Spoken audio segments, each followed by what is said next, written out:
quindi la prima cosa che ho fatto è stata andarmi a prendere proprio il testo di Collodi e mi sono accorto che probabilmente non è che non lo ricordassi bene, non lo avevo proprio mai letto, perché tutti noi conosciamo stralci della favola di Pinocchio, sappiamo che Pinocchio, sì, ci deve essere un punto in cui mi pare che faccia quella roba lì, ma quando leggiamo il testo originale ci accorgiamo che in realtà ci sono un sacco di cose che ci sono sfuggite.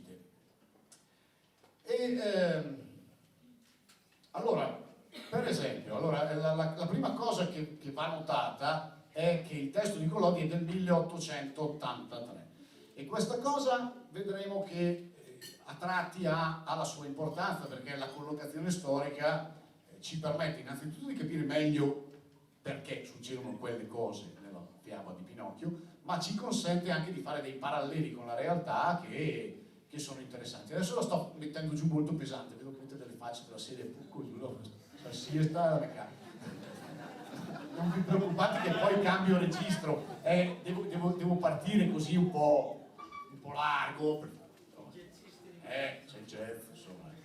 Dopo torno il verbi, devo spiegarvi cosa sono qui a fare, insomma. Allora, ok, partiamo, l'avete fatto, l'ho fatto, l'avete capito.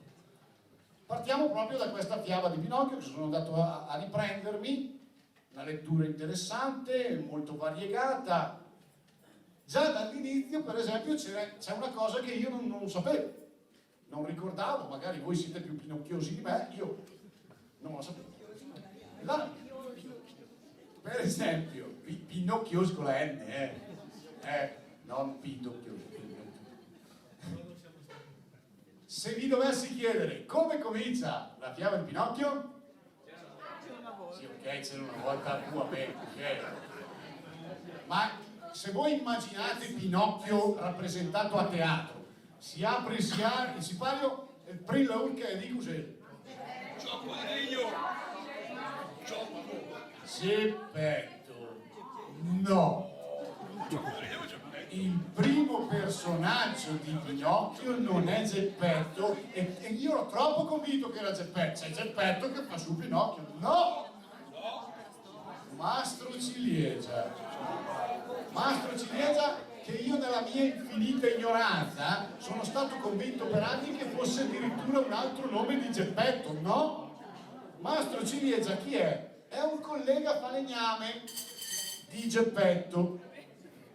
E lui, idea di schi misura era Mastro Ciliegia. Altra cosa che non ho detto è che è basilare. Sia Bigio Loster che Marco Gotti, durante le esecuzioni, quando parla i versi un po' ma quando suona la J.V. Orchestra, capace di fermarsi, se non c'è la giusta atmosfera, giusto? La domanda.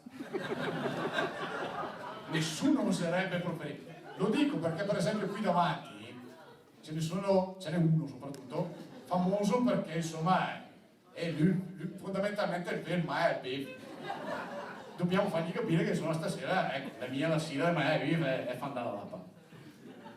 È lui, Mastro Ciliegia, che nel cercare di fare una gamba per un tavolino si imbatte in un pezzo di legno parlante. E già questo è abbastanza fuori. Cosa fa immediatamente dopo Mastro Ciliegia? Cerca di rifilare questo pezzo di legno parlante a Geppetto. E già qui siamo in perfetto clima italico. Cioè, il Troa, l'Urca, va via e il Circa dell'Aguilar di Lutero. Ok, lo rifila a Geppetto in malafede, sapendo che il pezzo di legno è difettato, cioè è adatto per altre cose, ma non per fare la gamba del tavolino. Quindi, due considerazioni. Se Mastro Ciliegia era convinto di essere fuori come una mina andò sentì la schiena dell'Enche la parlà, vuol dire che anche nel 1883 girava della roba potente. Perché, vabbè, noi che, oltre che pasticche da mamma, che presente, ho trovato i doti legno calpata. Chiedere a Mastro Ciliegia che cosa usa. Oppure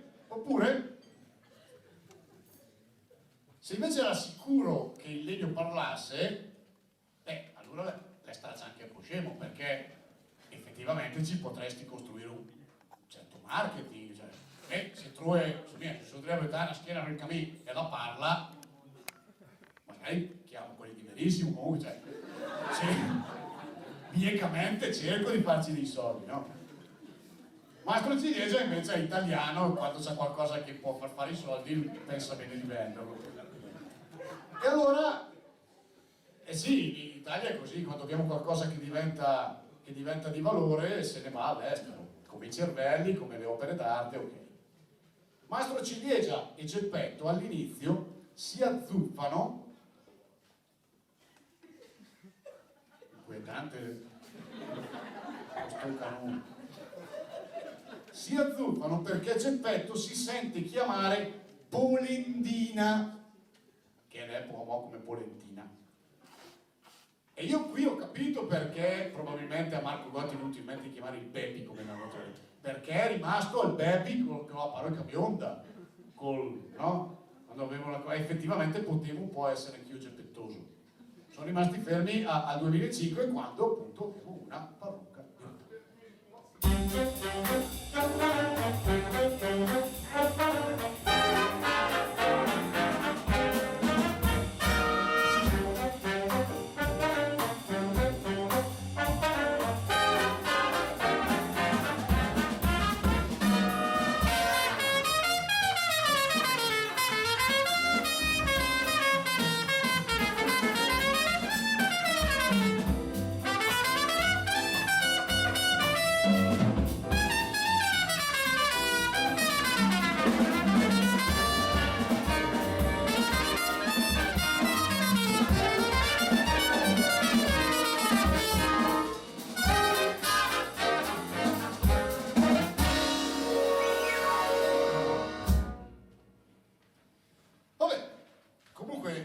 Geppetto iniziò a modellare il legno per farne un burattino.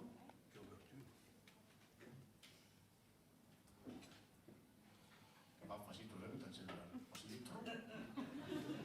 non scopriremo mai chi eri. Iniziò a modellare il legno per farne un burattino e decise di dargli nome Pinocchio.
E si accorse che il burattino muoveva gli occhi.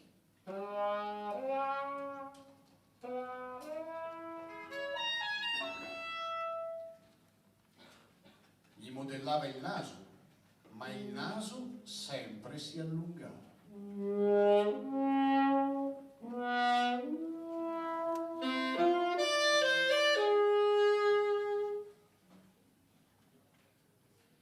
Appena gli fece la bocca, questo, Pinocchio, subito lo canzonò e addirittura appena fatti i piedi, Pinocchio gli arrivò un calcio sul naso. E qui c'è già il primo errore, perché tu bene sciappe, forse la storia di Pinocchio la mia fosse lunga.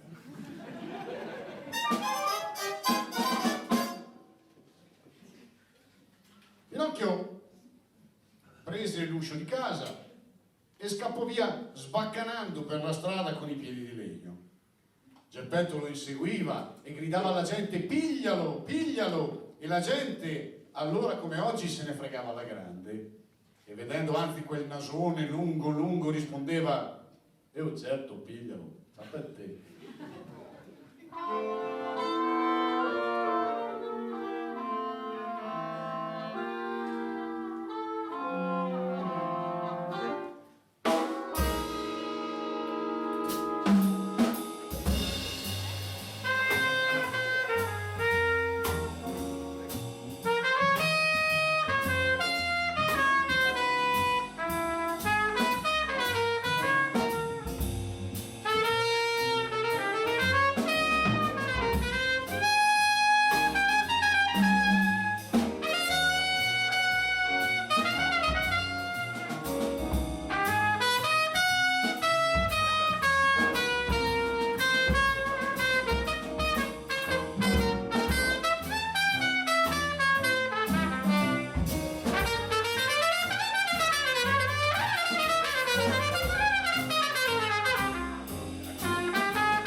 Lo bloccò un carabiniere che lo afferrò proprio per il naso e lo restituì a Geppetto dicendogli: buonasera, dimostra la bolla d'accompagnamento del marmocchio legnoso. Ma ben presto si creò un drappello di curiosi che sostenevano che quel burattino fosse in realtà uno dei tanti che arrivavano dalla Romania e che non fosse nemmeno tutto di vero legno. Così, mentre la gente inveiva contro i cinesi, tra l'altro, con chi? Si deve parlare con Berger, che mi ha parlato con lui.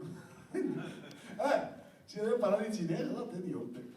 Mentre la gente inveiva contro i cinesi e poi discuteva se la redare più la stua legna o che la pelle, il povero Geppetto venne ingiustamente condotto in via Gleno per traffico illegale di marmocchi di legno lamellare non conformi alle normative UE.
Pinocchio, come tutti i delinquenti, chi zappa e chi fa mai negut, tornò a casa subito.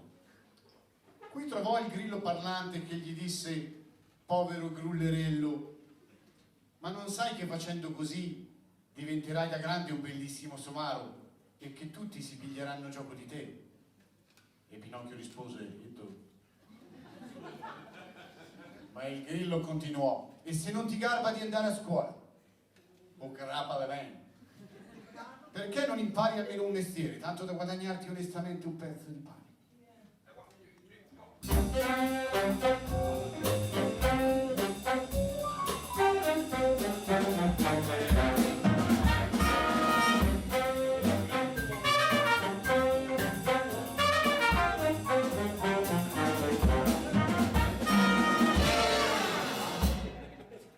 E Pinocchio rispose: a me mi piace maià, vivere, dormire e giocare con la Wii.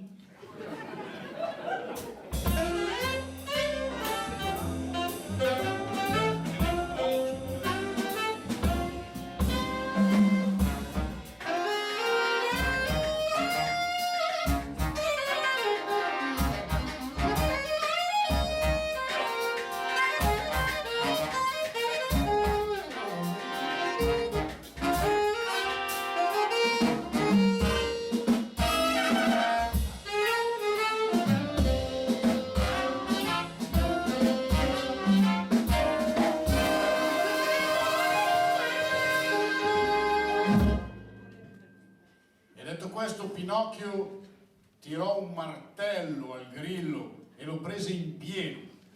Il Grillo, prima di seccar fuori, ebbe il tempo di dirgli: cretino, cretino.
Storia. I pezzi qua li trovi nei cassoni dello Lidl a 4,90 con sul Jazz for Lovers. Ben comprendete, ancora. Non sei lì con una tipa che ti su sta roba così, e come mi dice, mia, Marco Mengoni. Pinocchio aveva fame e cercò per la casa qualcosa da mangiare, ma non trovò nulla, perché Geppetto risultava single, e come tutti i single la chiedeva di scatolette, e Pinocchio non era in grado di aprirle. A un certo punto trovò un uovo, e mentre meditava su come farlo andare, scrive Collodi proprio farlo andare, questo si schiuse, non Collodi, l'uovo. Ne uscì un pulcino che disse: puttana di caprezza, la capitale. Pinocchio ci restò leggermente ci restò male, insomma, e cominciò a sentire un po' di rimorso nei confronti del suo bubà.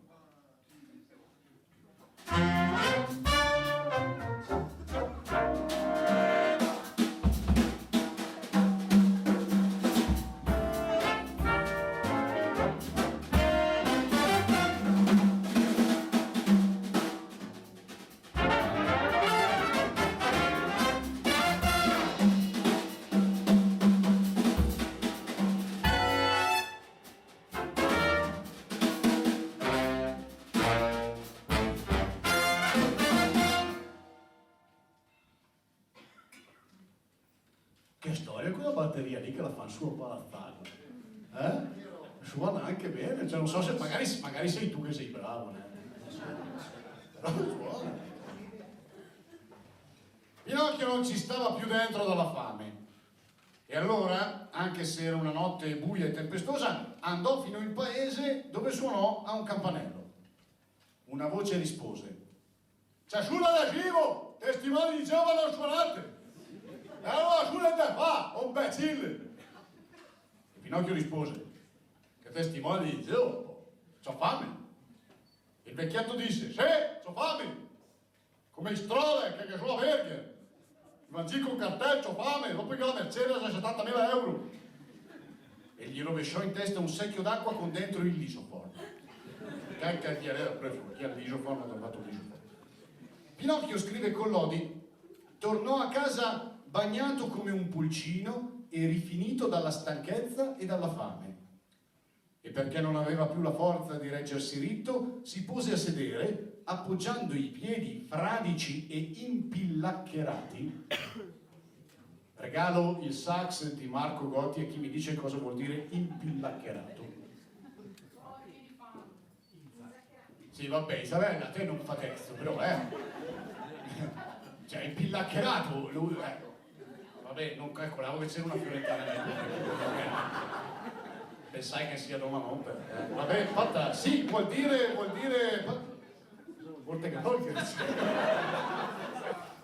sì, vuol dire sporchi di fango. È arrugginito, no, allora no, se te lo diamo poi infatti. Appoggiò i piedi fradici e impillaccherati, che domani potrete dire ai vostri amici: "Porco Giuda, c'hai un po' le scarpe impillaccherate", fate un figurone. Vi appoggiò sopra un caldano pieno di brace accesa e lì si addormentò. E nel dormire i piedi, che erano di legno, gli presero fuoco.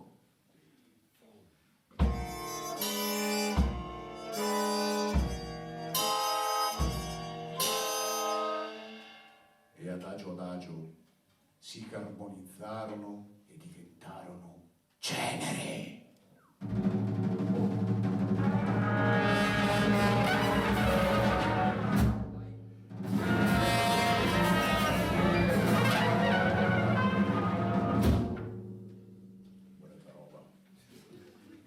Geppetto tornò e trovò Pinocchio che fa la bresa.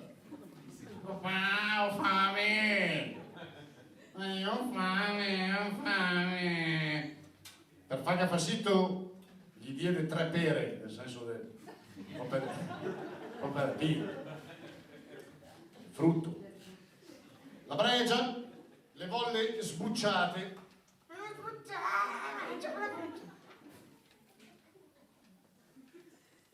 E Geppetto provò a convincerlo, ma alla fine Pinocchio mangiò comunque tutto quanto. E Geppetto disse: "Dai, grazie, che grassa, per me? Ma è cos'è, o Cristo? Stessa scena per i piedi, e voglio i piedi nuovi, prometti che fai il bravo, di grande no, e paga giù per me."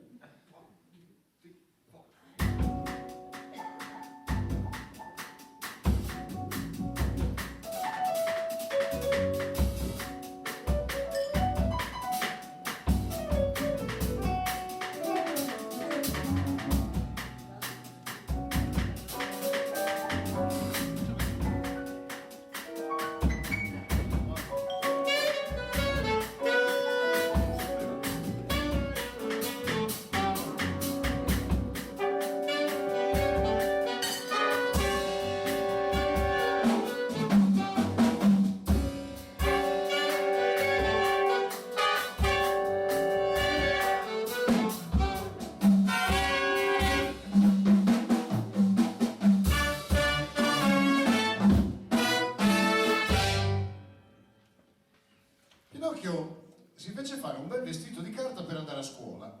Geppetto vendette la giacca per comprargli l'abbecedario e Pinocchio partì. Tempo 5 minuti e sentì in lontananza una musica. Nella versione originale si dice pifferi e gran cassa. Oggi potrebbe essere un rave. Vabbè, Pinocchio per male. O, aspetta, ancora più trendy come termine. Quel termine adesso voglio vedere, perché l'ultima volta che abbiamo fatto lo spettacolo Guida Bigio tutti lo sapevano perché era d'attualità. Adesso sono passati 18 mesi, quella roba che hanno fatto a Bergamo per Danfa, la Sacciamà, Ringo Pong, Din Dan Don, Burla Pong, Botelon, il Botelon, per Pinocchio che mi dà il Botelon. Ve lo ricordavate il Botelon? Solo te eri l'unico partecipante. Poco meno meno. Sì. Pinocchio chiese cos'era e gli risposero: "Se mia Buda es". No, mia Buda, è arrivato sempre. È vero. Nella versione originale di Collodi, il suo interlocutore gli diede del bue. Se lo fai oggi ti danno 7 anni senza la condizionale. Fatto sta che era uno spettacolo di burattini. Pinocchio vendette l'abbecedario, le fa negozi Geppetto di sbarberare il per comprarlo, ed entrò a vederlo. Arlecchino e Pulcinella, che erano dietro a lavorare, nel senso che gli era Andrea a lavorare, se preferite in inglese, they were behind to work. Riconobbero il loro fratello Pinocchio e di lì a poco tutti i burattini si ritrovarono a far bordello, tant'è che la gente in platea gridava: allora! Vai in naggio mia! Che quando andava a casa di papi qui! Era giovedì.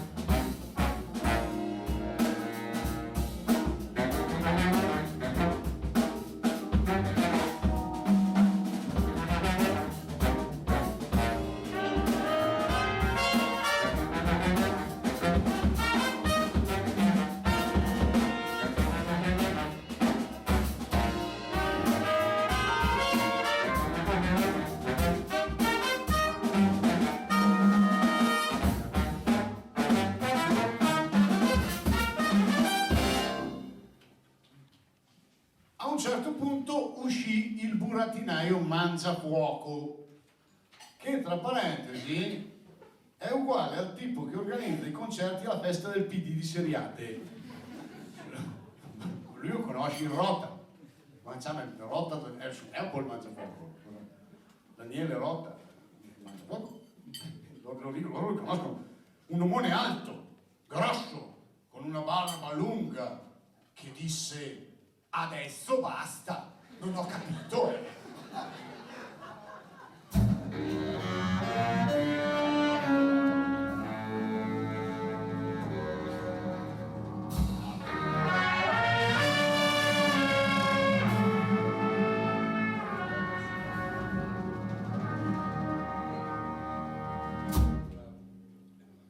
Mangiafuoco stava arrostendo un montone sullo spiego. Non so se ho capito giusto, ma mi sono fatto la stessa domanda quando ho sentito la favola da bambino. Überschott in tre che ormai ha Mangiafuoco. Che è del PD. Per via a Macinare Überschott. E ordinò ad Arlecchino e Pulcinella di portargli Pinocchio da dormire come legna. Che stava vecchia assura. Pinocchio piangeva e urlava così forte che Mangiafuoco si impietosì. "Madonna piantala! Che ti ha finito la ultima che è?"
due starnuti, perché quando si commuoveva starnutiva.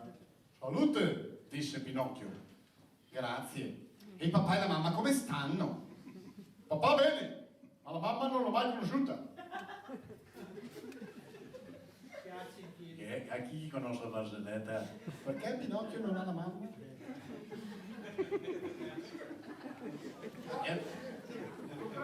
Sì, era... non mi sembrava... La barzelletta non è consona a una big band jazz, la barzelletta...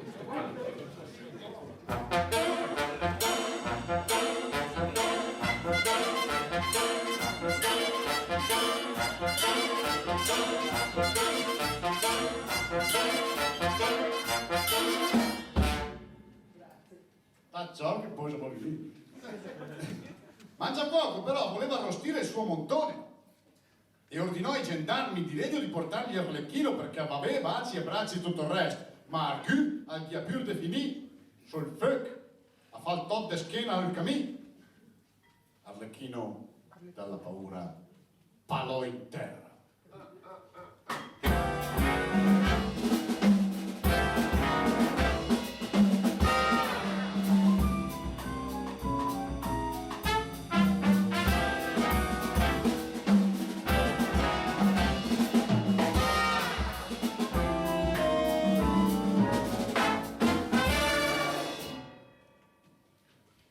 Pinocchio allora disse: non è giusto, allora buttate sul fuoco me. E tutti giù a piangere per l'eroe, e c'erano già lì quelli di Verissimo, e chi le Sky con i telecamere, e il Napolitano con la medaglia. E tutto d'un tratto il mangiafuoco del PD attacca a mostra lunedì e disse a Pinocchio: sei proprio bravo, ciao bacio. E il papà che mestiere fa? Un male gu, rispose Pinocchio. Ma come si chiama? Geppetto. Ma non lo conosco. C'ha su un capannone che non finisce più lì a Bariano, sulla strada per andare giù a Mozzanica, arredamenti Geppetto. No, che alla Giupponi. La parola è per Cristo. Ah sì? Vabbè, comunque mi sa che era a scuola con me. Certo, andiamo in classe insieme, ascolta, ti do 5 monete d'oro, tu gliele porti e gli dici che lo saluta tanto il Mangi, che lui vedrà che si ricorda. Ciao, ciao.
Tutti loro dogmi, applausi sulla loro fine.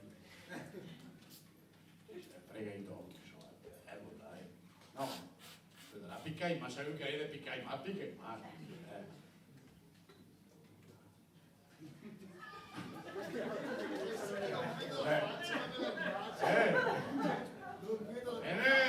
Siamo figli, non vedi che gli viene istintivo? Guarda, piccai mani.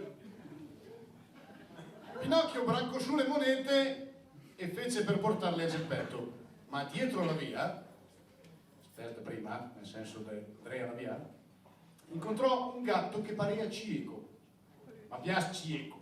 Cieco lo dice anche Battiato, lode all'inviolato, presente? Nessuno presente, lode all'inviolato di Battiato, dice e poi la sofferenza che ti rende cieco. Ma piace. E una volpe che parea zoppa.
Questo intendo il gatto la volpe, lo fermarono e gli dissero che conoscevano bene il suo babbo e che lo avevano visto tremare dal freddo in maniche di camicia. Pinocchio, proprio come lei lo disse, da oggi non più manco una cucchiera, monete d'oro. Avete mai visto quello che ha vinto 300.000 euro col Super Enalotto, che aveva detto in edicola e usa? Cadina, 300.000 euro. Porco Giuda, appena videro le monete i due cercarono di stare calmi, ma Zamoi sta più da per. Un merlo disse, occhio, a chi tu che, ma il gatto d'un balzo gli fu addosso e lo mangiò, tutto in un boccone. Poi disse a Pinocchio, quale altro uccello, oltre al merlo, è adatto ad accompagnare la polenta nella tradizionale ricetta bergamasca della polenta e osè?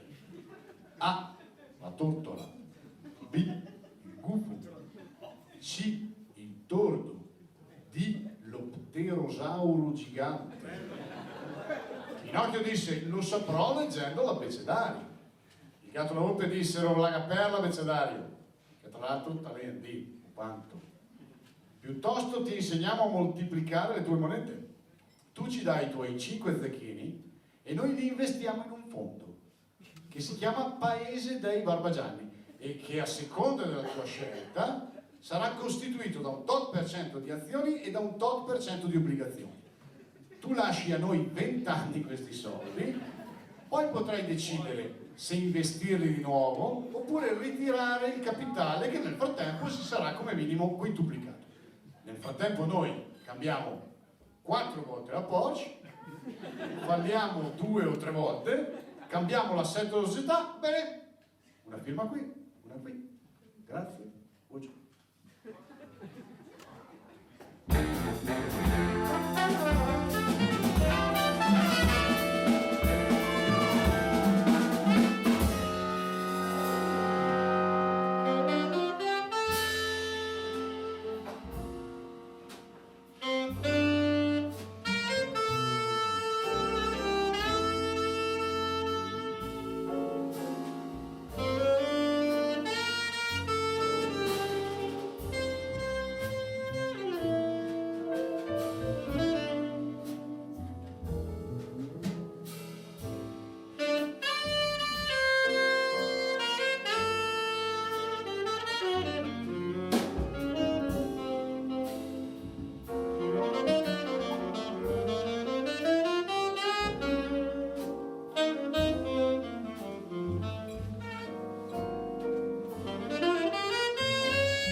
Pinocchio aveva ancora 4 delle 5 monete, perché con una aveva pagato la provvigione al gatto e alla volpe.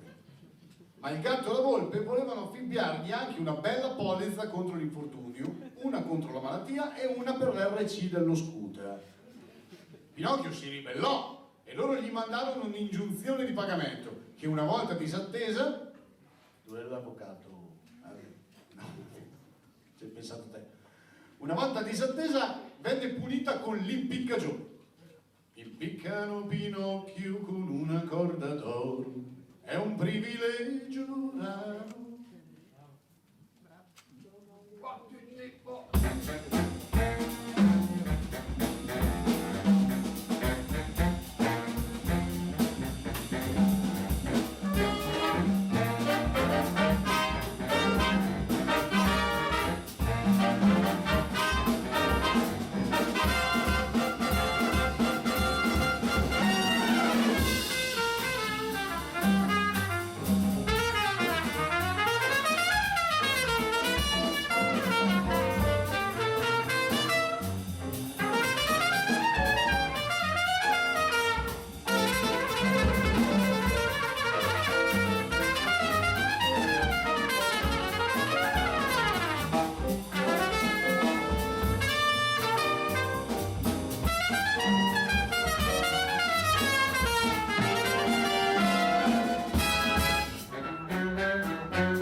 Pinocchio riandrea alla gaga in pene quando venne salvato dalla bambina dai capelli turchini, che scrive con lodi, frase sua, non era altro in fin dei conti che una buonissima fata. E qui aprirei un dibattito sul chiaro ruolo fetish sadomasochistico della fata turchina. E qualcuno ride, ma ne ha parlata anche Meme Mader da quante fa, e mia mamma, ma sei tu che lo vedi ovunque. A me sembra abbastanza palese, insomma. Già l'aspetto della fata turchina è un po' così sull'extreme bizarre. Anche chi va sempre, chi gregna. Quelle robe lì che piacciono soprattutto ai tedeschi, ai giapponesi, anche un po' splatter. Allora, c'ha 2 animali servi la fata turchina, il falco e il cane medò. Per me l'intento di Collodi era far passare chiaramente l'immagine di 2 slaves al servizio della mistress.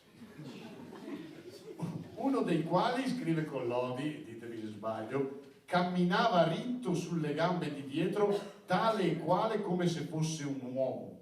Per forza, lei non che fa il ca, si chiama dog training.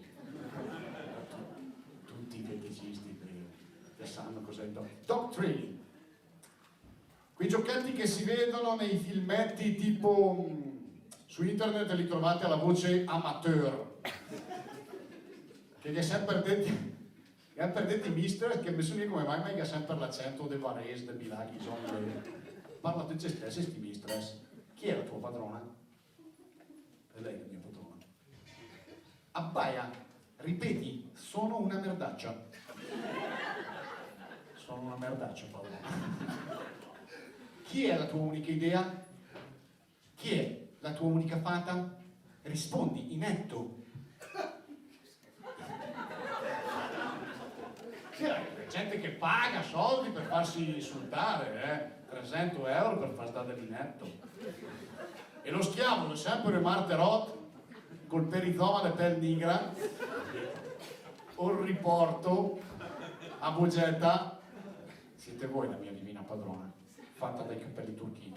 Dai, leccami gli stivali, Beota. Anzi, prima vai a staccare Pinocchio dall'albero, che con quel nasone lì mi serve. E sai poi cosa ci faccio con quel nasone? Lo uso come strapon su di te.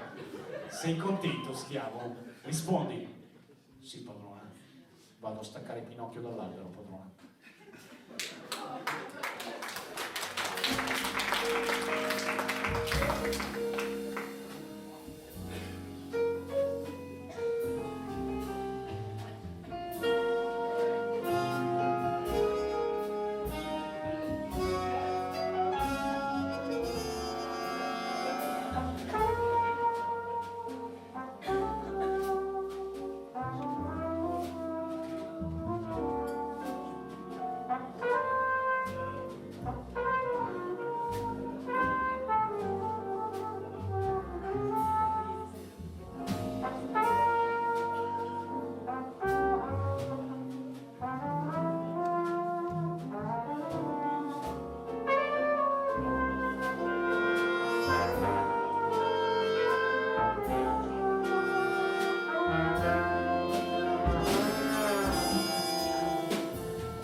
mattina fece arrivare al capezzale di Pinocchio i 3 migliori medici, un corvo, una civetta e un grillo parlante.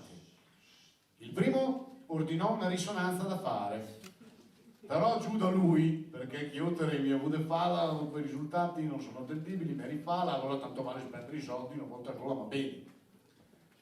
La seconda prescrisse una visita specialistica da parte di un otorino-laringoiatra, ma presso il suo centro, perché lì c'era quello più bravo di tutti. 120 euro con la fattura, 88 sempre. Il terzo disse: quello lì è un furbo che la vuol far giù all'INAIL e basta. Ditemi voi se non è un racconto hard questo qua. La fatina decise di punire Pinocchio facendogli bere la medicina. Lui non voleva bere.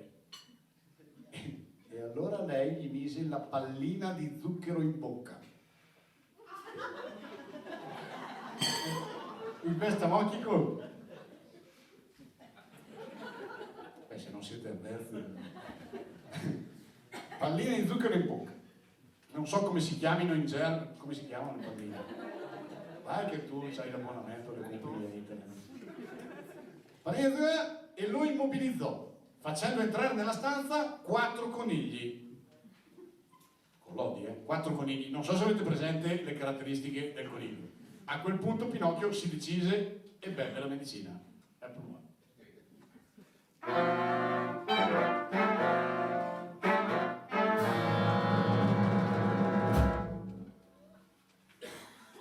La fatina iniziò l'interrogatorio di Pinocchio, sottoponendolo a una seduta di hard caning e di whipping. Date, informatevi. Ogni volta che Pinocchio sparava una balla, gli cresceva il naso.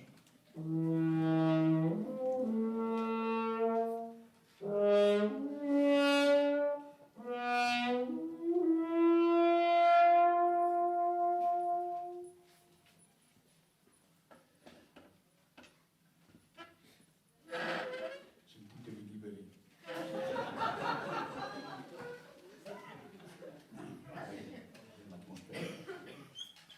E la fata turchina, ovviamente, continuava a fargli sparare palle. Mica scema a te, la fata turchina. Con quel nasone Pinocchio non poteva uscire dalla stanza. E non sarei uscito nemmeno io, in effetti, con quel nasone. La fatina lo sottopose a mezz'ora di CBT. Chi con la penna? E di trampling per punirlo delle sue malefatte e poi lo lasciò andare. Ma scrive Collodi, dopo non dite che sono io il porco, è lui. Quando lo vide trasfigurato e con gli occhi fuori dalla testa dalla grande disperazione, allora si mosse a pietà. E se tu vuoi rimanere con me, tu sarai il mio fratellino e io la tua buona sorellina. C'entra niente col jazz, ma avete presente i Rammstein? C'è un pezzo che si chiama Spiel mit mir, gioca con me, e c'è una frase identica: Spiel mit mir, ein Spiel, Vater, Mutter, Kind. Provate. Pinocchio uscì e di nuovo vide il gatto e la volpe e di nuovo credette alla storia della miracolosa moltiplicazione. E anche lì che quando l'Eucop certe lavori che anche lì, insomma, tante anche a circasi, insomma. E tu, guarda, piantò in terra le 4 monete e poi passò a vedere se erano diventate 1000. Ci rimase male.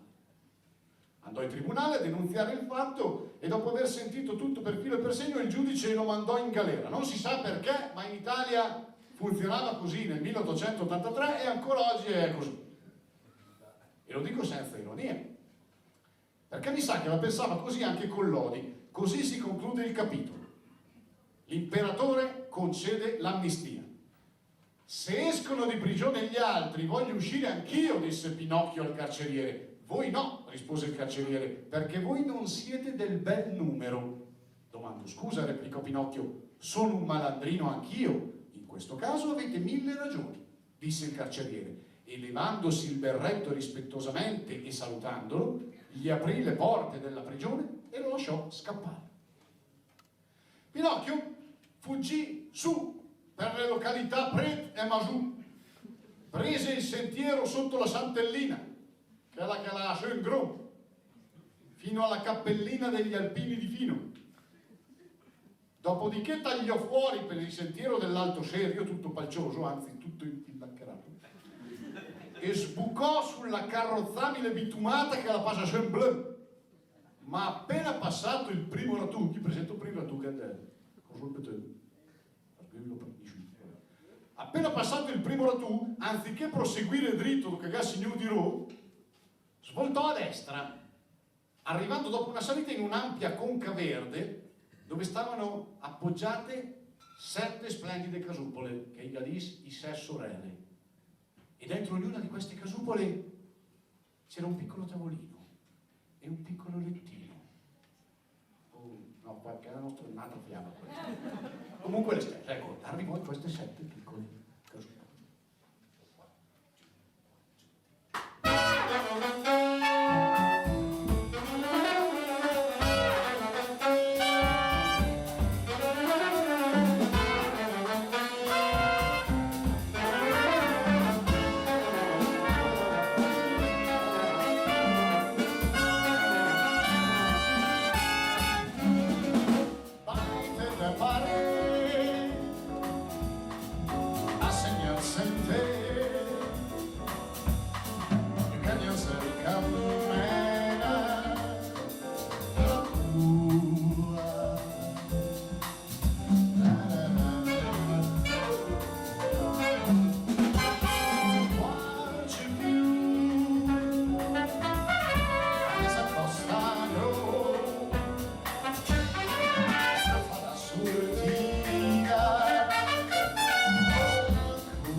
Piero, quello che va giù in Grom dalla sortita del Coop, e prese la strada lastricata che va in Avric e tentò di andare a grattar giù l'uva a un contadino che già aveva le palle girate per quelli del cross che gli tiravano per aria tutto il campo con i suoi motoscorreggiate del Mengel.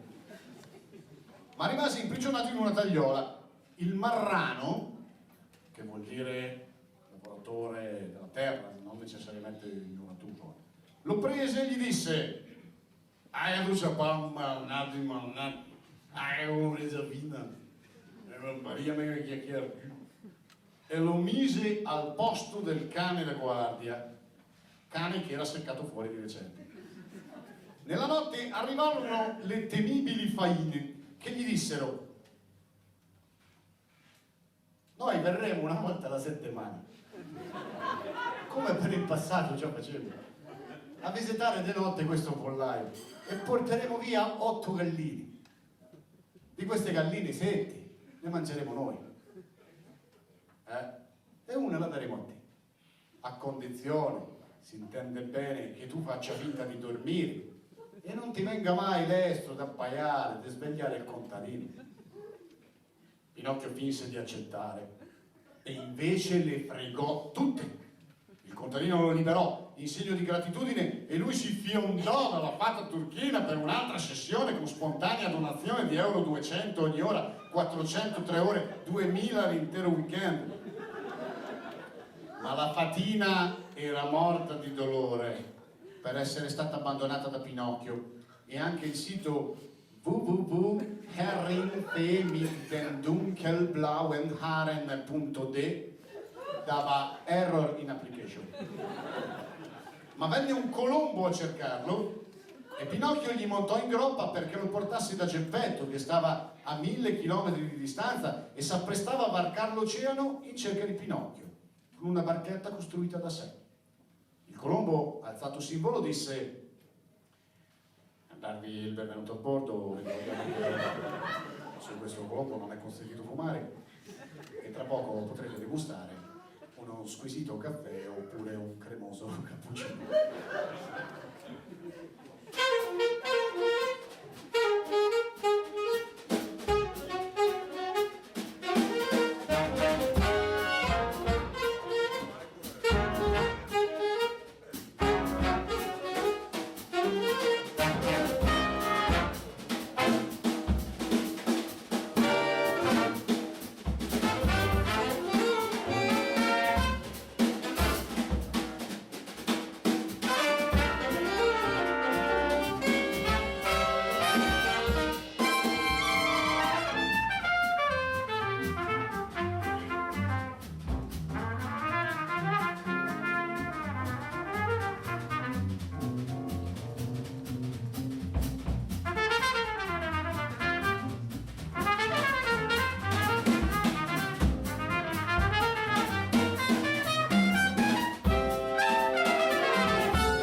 Geppetto era già partito ed era in balia delle onde burrascose del mare burrascoso.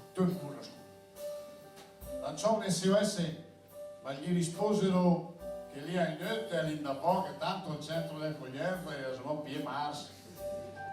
Allora Pinocchio si lanciò in mare. Essendo di legno galleggiava benissimo, anche di altro si dice che galleggi benissimo. Però Pinocchio era legno, dice legno. Fatto sta che approdò dopo un giorno e una notte all'isola delle api industriose. Quel paese qua era tale e quale alla Val Seriana, sgomate dalla mattina alla sera, non sopportavano quelli che chiedevano la carità, proprio come stava facendo Pinocchio. Va a lavorare, strole! No, via! No, non si può, no. Sta al palavrì. Lo dite no, no. A un certo punto però una donnina accettò di dargli da bere. E chi era la donnina che gli dava da bere? Ja, correct. la regina della Golden Shower, Herrin fe mit den dunkelblauen Haaren. Ja, ja, gute Sklave Pinocchio. La fata gli disse, ti ricordi, Prima di Alberto Lupo, ti ricordi, mi lasciasti bambina e ora mi ritrovi donna, tanto donna che potrei quasi farti da mamma. Ciao, chi lo chiede? Altro giro, altro regalo, si entra nel genere MILF. E punizioni da mamma tipo lo spanking, detto anche sculacciamento.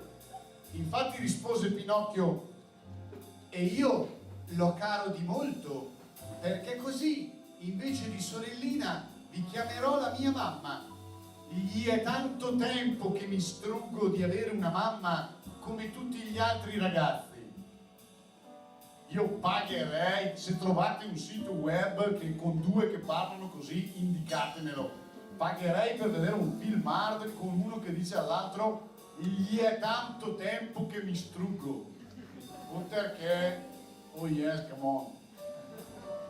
Pinocchio andò a scuola e tutti lo prendevano in giro, così nella maniera più civile e rispettabile si conquistò la stima e la simpatia di tutti. A legnate.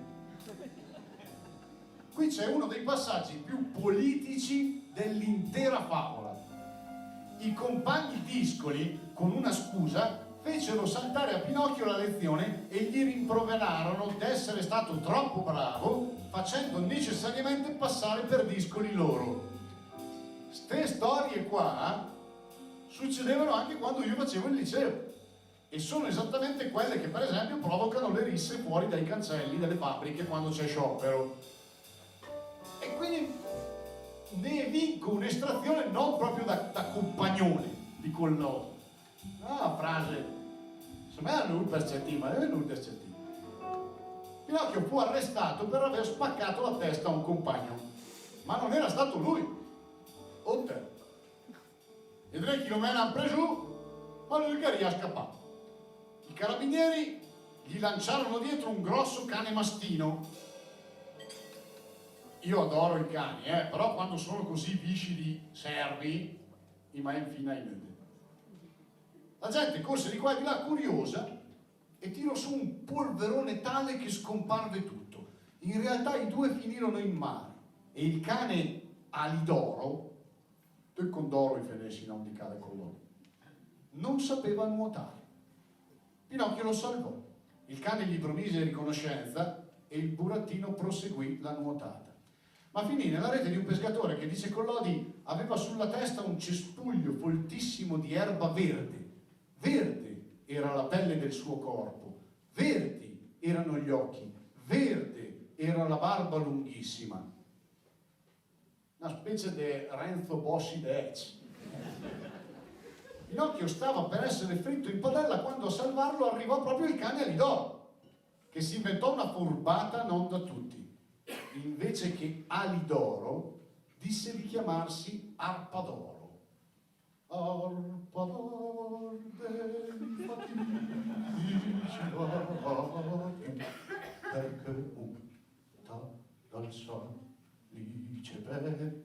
A Renzo Bossi. Là, si alzò all'improvviso sull'attenti e che là ne approfittò per indà. Fuggirono mentre da lontano ancora si sentiva che là te verde che cantava le memorie del petto. Pinocchio si procurò un sacchetto di lupini e ne fece un vestito. Cosa sono i lupini? Io lo so perché quando lessi Malavoglia di Verga ha girato e tinture una sti lupini, no? Avrete letto in Malavoglia. E ho passato il Leber in trega e dico, i lupini, pensavo che era di Cagnaselle. Sono dei semi di un legume, in pratica è come di fasè. Curiosità, i Malavoglia è del 1881, quindi solo 2 anni prima di Pinocchio. Dalle mode i lupini, anni 80 lupini. Pinocchio sapeva di averne fatte dentro abbastanza e quindi col suo bel sacchetto di peccati si presentò dalla fatina per essere punito, e sia sempre lì.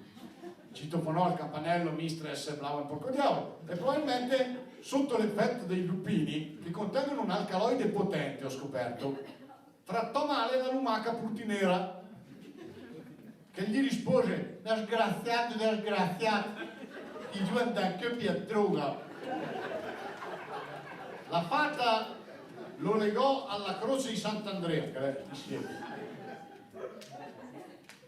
La croce di Sant'Andrea gli mise le mollette sui capezzoli, gli attaccò dei pesetti sul naso, dicendogli che il loro rapporto dom-sub ora sarebbe stato del genere 24/7, cioè perenne e continuo.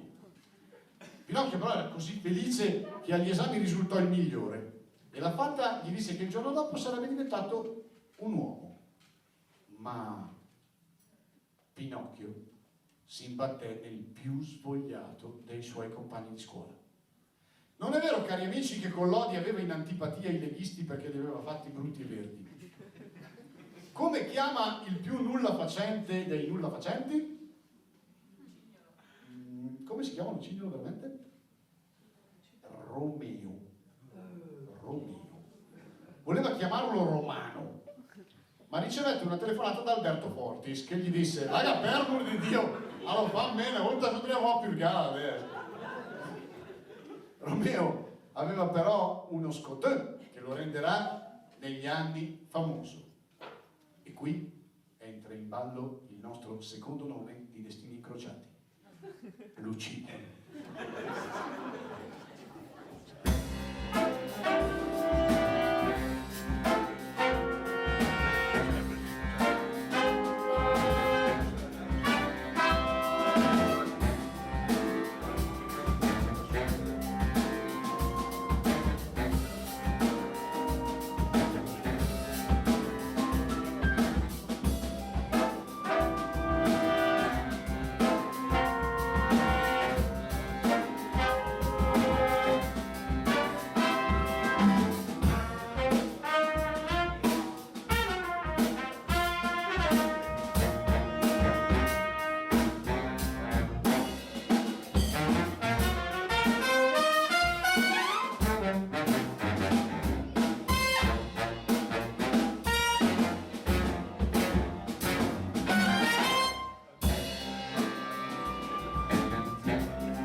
Lucignolo convinse la Crapa d'Aem a seguirlo nel paese dei balocchi, dove non si studia, si gioca, si ozia e si fuma l'erba tutto il giorno.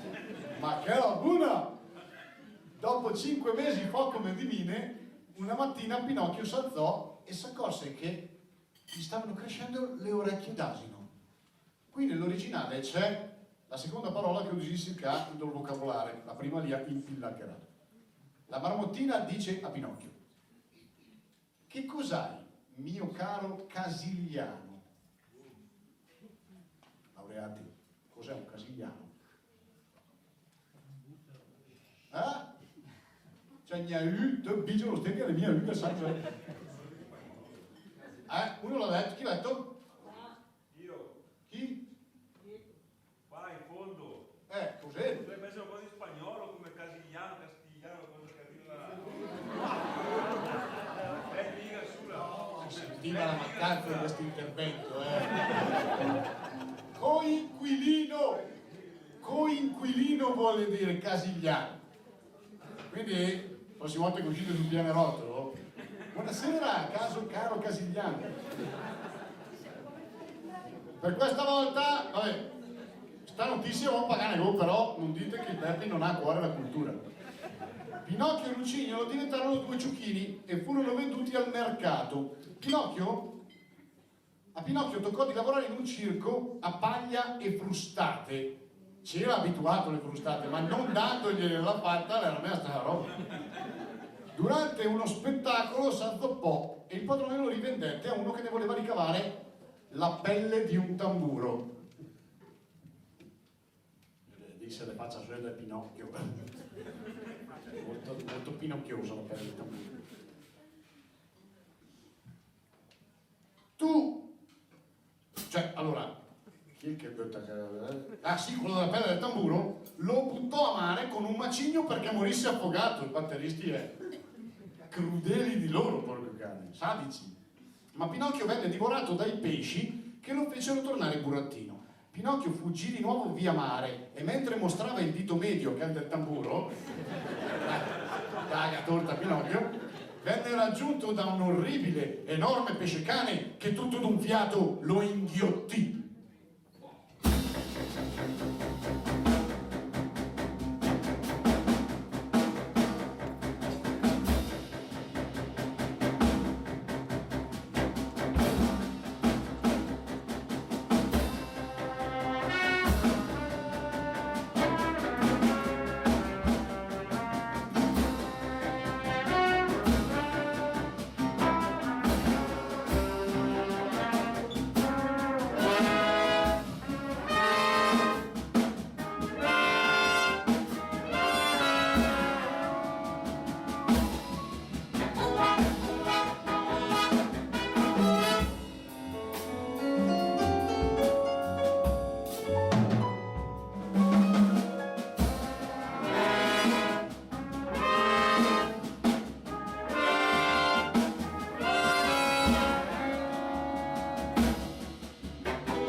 Questa piccola digressione, ma mi accorgo adesso che i due trombettisti sono degli abili riciclatori di oggetti quotidiani.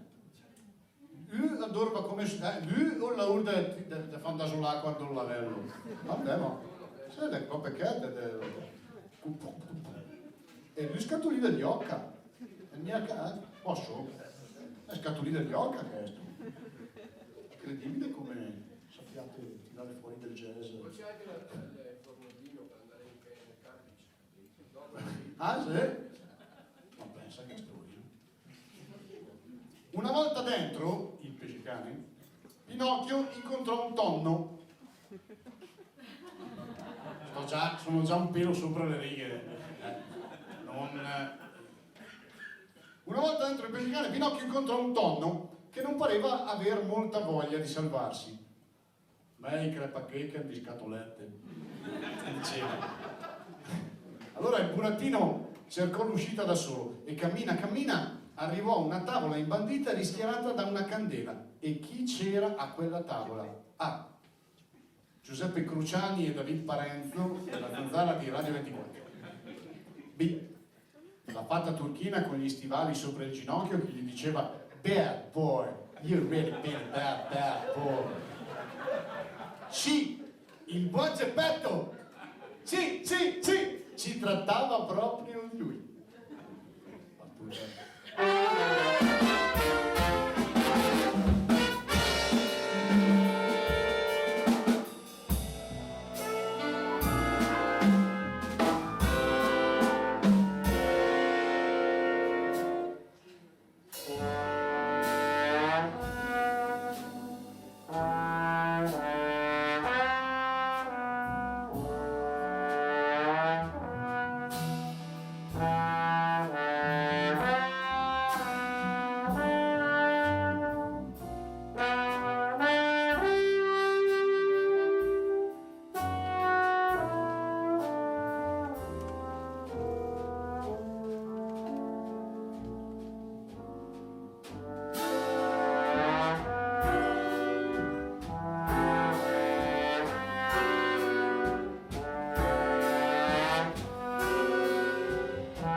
Geppetto era dentro lì da più di 2 anni.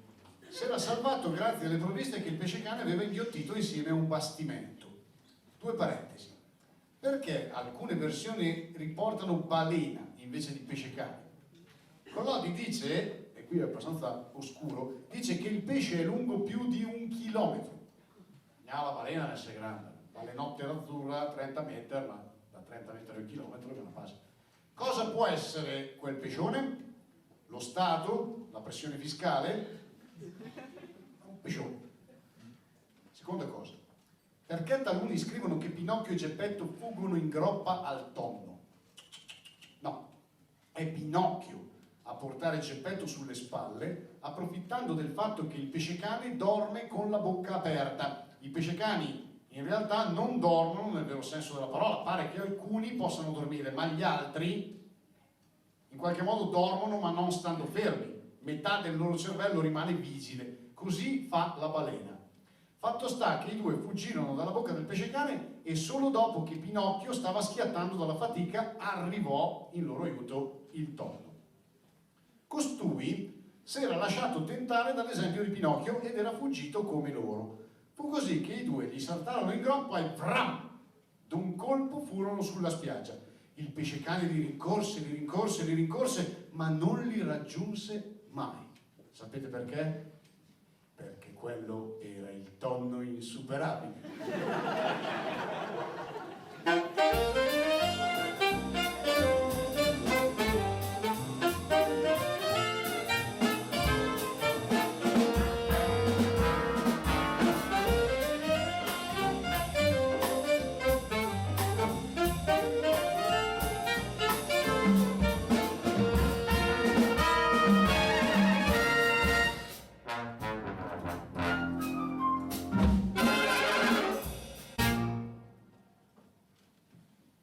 Geppetto e Pinocchio, cammina, incontrarono di nuovo il gatto e la volpe, ormai malconci, ma stavolta Pinocchio non si intenerì. E lì anche una.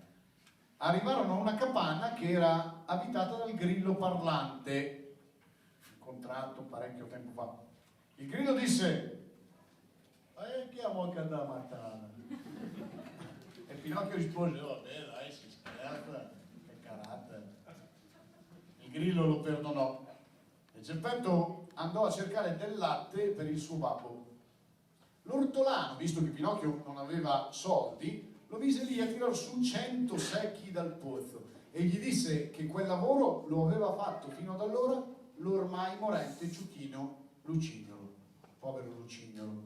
Pinocchio iniziò a lavorare tutti i santi giorni, manteneva dignitosamente il vecchio Geppetto, cuscia stracuscia, si comprò libri e vestiti e un giorno incontrò la lumachina che faceva la portinaia alla fata turchina e questa gli disse che la fata turchina stava male ed era caduta in miseria. Pinocchio diede alla lumaca 40 soldi e si mise a lavorare ancora di più per poter provvedere anche a lei. Costei gli apparve in sogno e gli disse: bravo Pinocchio, la sai quella barzelletta di me che mi siedo sul tuo naso mentre tu spari le balle? Lui rispose: no, però ci sono quella del Wonder Woman che fa gli anni. Ma la fata gli disse: sei diventato davvero buono e io non mi gusto più a punirti, a meno che tu non faccia bel regalo a me e mia amica Mistress Irina che è appena arrivata di Ucraina.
mattina seguente si svegliò e stava in una bella cameretta.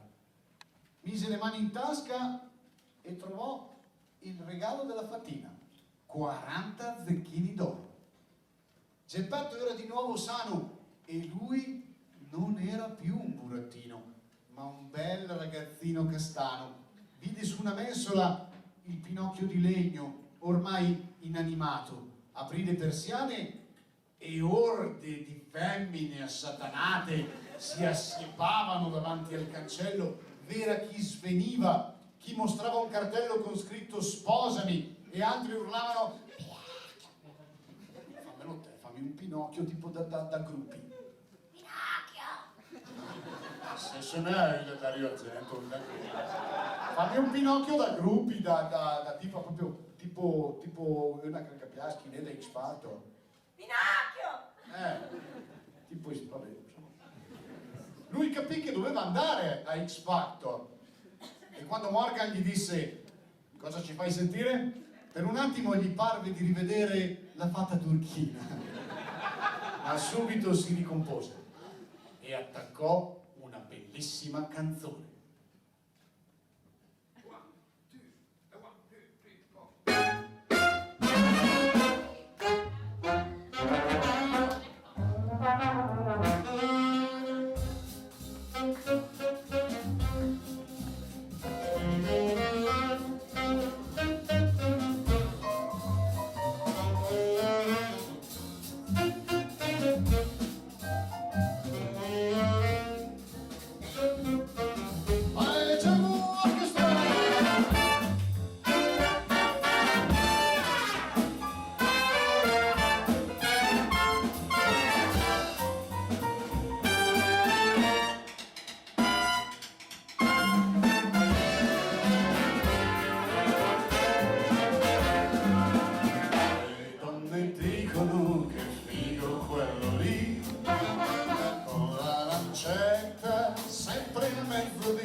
Chissà che lungo il suo bacio d'amore, le nostre labbra cambiano colore. Le donne dicono che figo quello lì, che gallo pensano chi.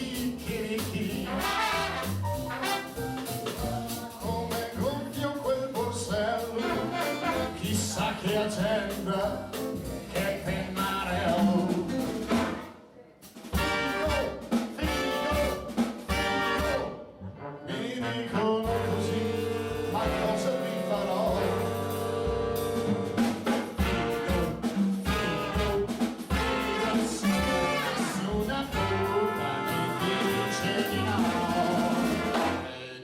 Dicono che figo quello lì, col suo telefonino grande così. Guarda come gonfio quel borsello, chissà che agenda, che pennarello. Le donne dicono che figo quello lì, su e giù, col carrello all'LD. Con la sua canna in giardino bagna i fiori, con il suo cactus ci punzecchia il cuore.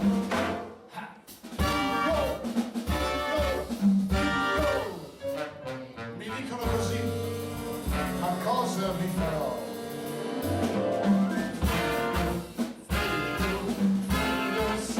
Nessuna prova mi dice di no.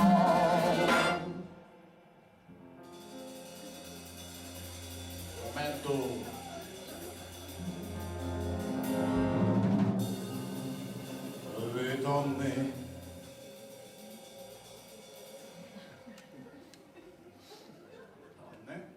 asciugare mi mette suggestione. Le donne dicono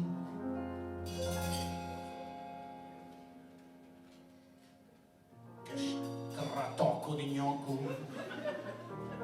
quello lì.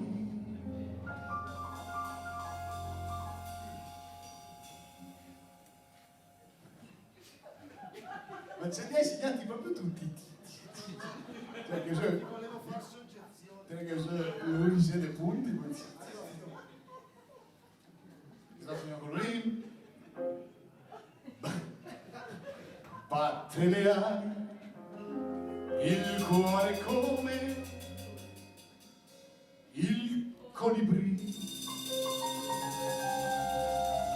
A noi ci piace sempre e rigorosamente quello, il colibrì.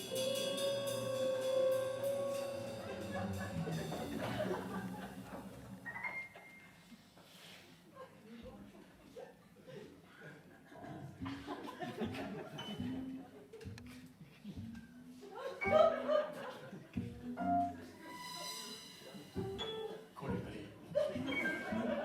Ci piace rigorosamente. Io farei, poi magari voi non siete, io farei un altro uccello.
Presento la band Francesco Cremata al piano.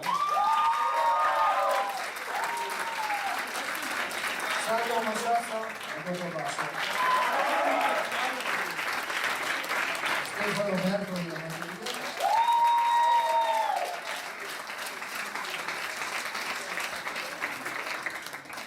Giambattista Gocchi al flauto. Quindi Acchi e il professor al sax alto, al manitono Giancarlo Porro.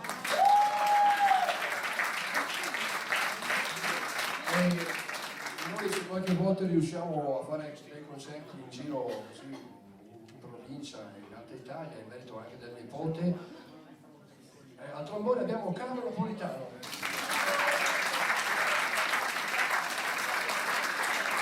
Nipote di Gianni Napolitano. Solista Sergio Armandi.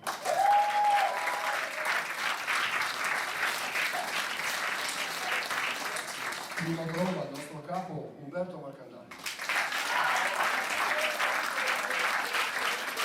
Grazie a tutti, grazie anche a Roberto Mizzolo in arte Bigio che da 15 anni ci permette di fare concerti di questo. E al sax, tenore e clarinetto Marco Gatti.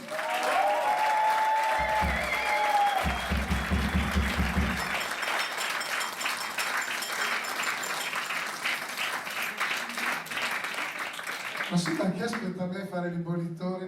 Però noi potete acquistare, perché vi offriamo a una modica cifra alcuni dei progetti che sono stati presentati questi ultimi 15 anni e che ci hanno fatto ingrigire anche i capelli, e in più anche dei CD del Beppi. Eccolo là, il nostro amico con la maglietta rossa cliccherà a una modica cifra, quindi se volete risentire la JV e il Beppi ci sono i CD. Grazie e buon appetito a Villaviggio, grazie a tutti voi.